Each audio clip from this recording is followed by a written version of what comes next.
Am I the jerk for pushing away the only person who truly loved me, when fate only gave us a few months together? My name is Grace, and I'm writing this because sometimes the pain becomes so loud that staying silent is no longer an option. I met Lucas in a hospital. It sounds like the beginning of a strange romantic comedy, but I promise you, there was nothing funny about it. I was visiting my mom after her surgery, and he was sitting in the waiting area, reading the same book for the third time that week. Our eyes kept meeting, but neither of us had the courage to speak first. One day, I couldn't take it anymore. Are you really reading that book for the third time, or are you just pretending? I smiled. He looked up and replied, I'm just afraid of the last page. That sentence hit me harder than I expected. That's how it started. We talked every day after that. First in the hospital, then over coffee, then during long walks through the city at night. He wasn't like anyone else. He didn't play games. He spoke honestly, looked at me like he was memorizing me. And I fell in love,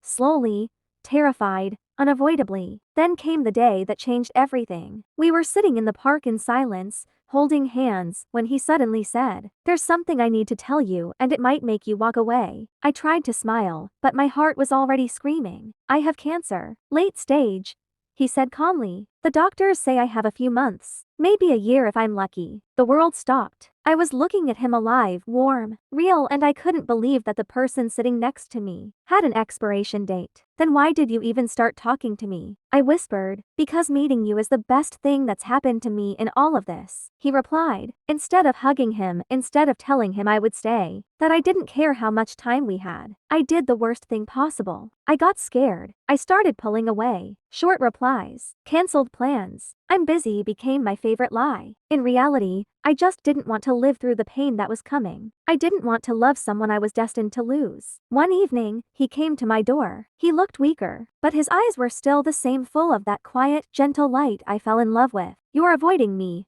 he said softly, and I understand why, but it hurts more than the disease. I didn't answer. He never came back. 3 months later, I found out he was gone, and then I learned something else. He had been writing me letters every single day. He never sent them because he didn't want to be a burden in my life. The last line in his journal, which his sister gave me, said, Grace is my only happiness, even if she never knows it. And now I ask myself every single day, am I the jerk for pushing away the person who loved me until his very last breath, simply because I was afraid to lose him?